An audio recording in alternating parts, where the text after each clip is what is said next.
What is up, guys? It's the Sound Alchemist, and contrary to popular belief, Nurgle has lost his clutches on me because he never had them to begin with.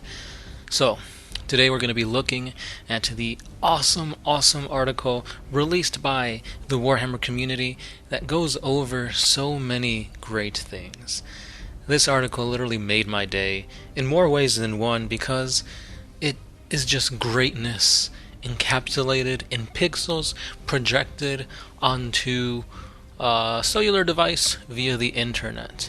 So what I'm trying to say is I've got the link to the Warhammer community article down in the description so you guys can go ahead and take a good look at it.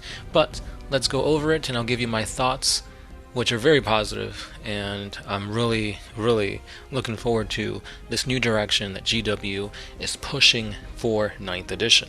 So let's begin.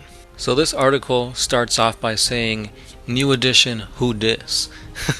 Because they got new boxes coming, new rules being showcased, and new codices coming out. So, first and foremost, they say that of course we know that there are two codices that are coming out in October, that of the Space Marines and the Necrons, because of course those were the two prominent factions within the Indomitus box set, and I'm sure everybody wants to play with the new rules made specifically for 9th edition.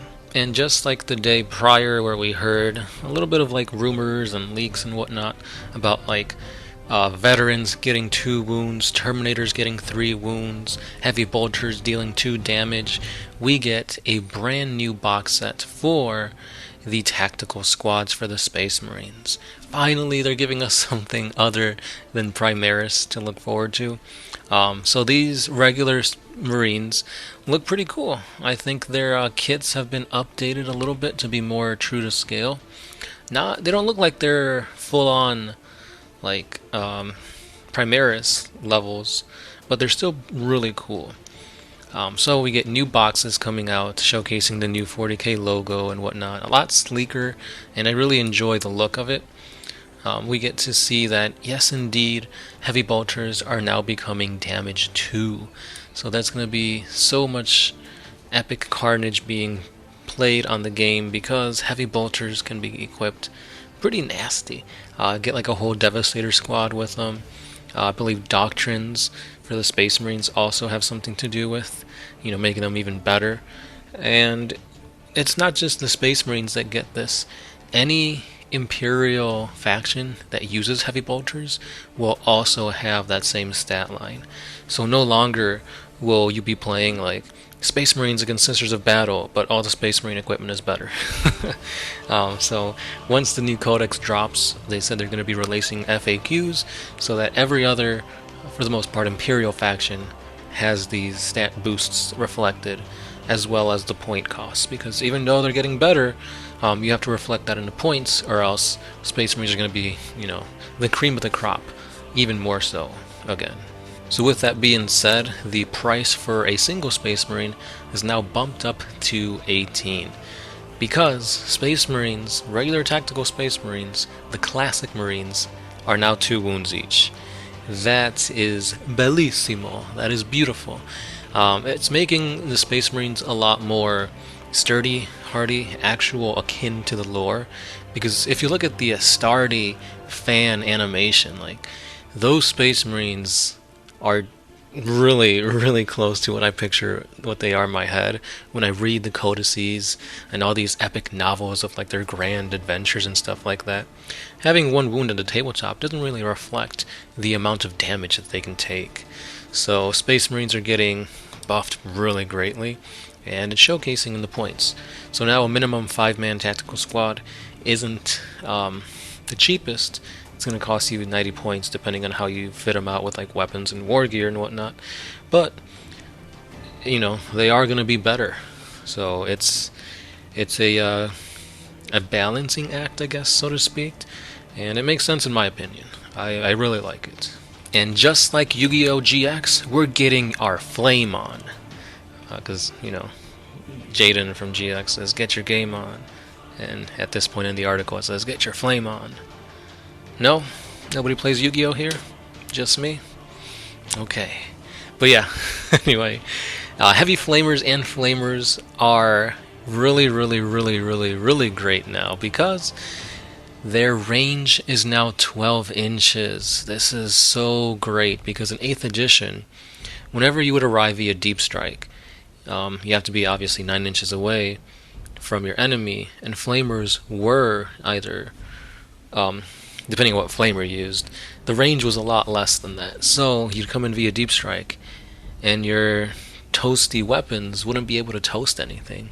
So finally, you could drop in from deep strike and burn away the competition with your flamers. I love it.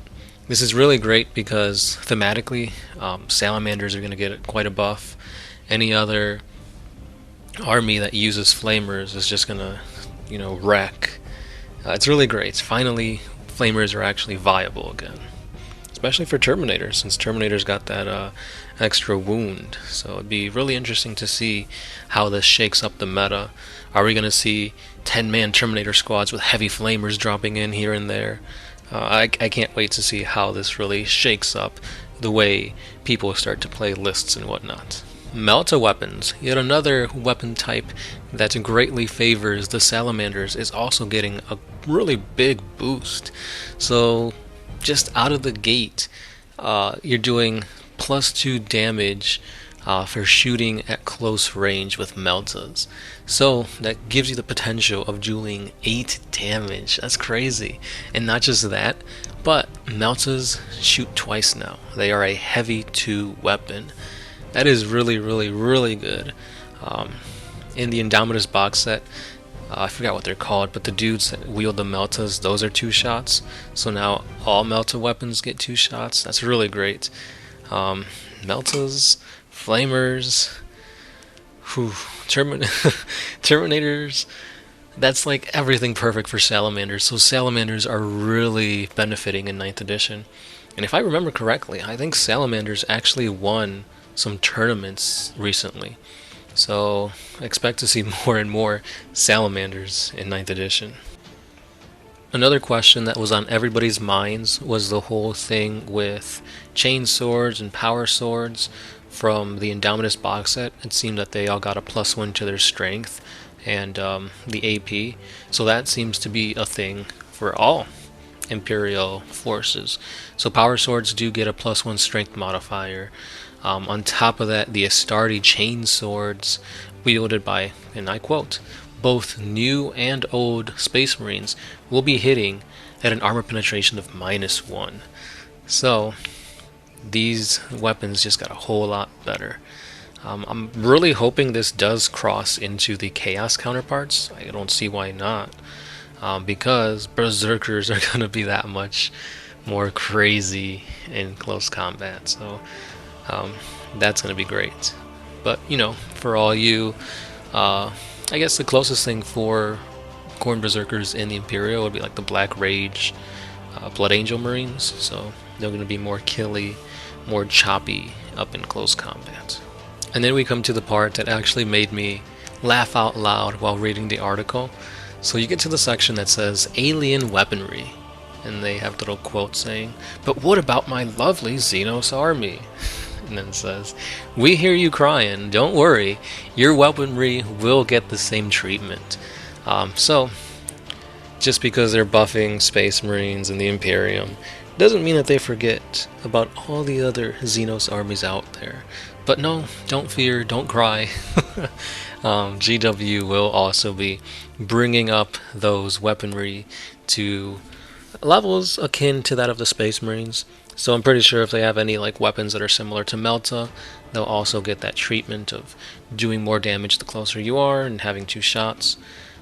So everything will be balanced out, is what it seems like they're saying. And I can't wait to see it. They give the example that the death marks for the Necrons are getting quite a big boost.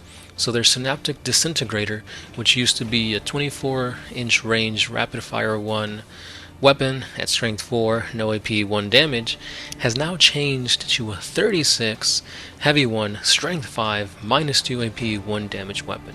That's huge! You get an extra 12 inches, an extra strength, -2 AP. That is quite the upgrade indeed. Like, I could see it just getting just a straight strength increase, but no, they gave it the whole shebang. So I can't wait to see what other changes they're gonna have for other armies.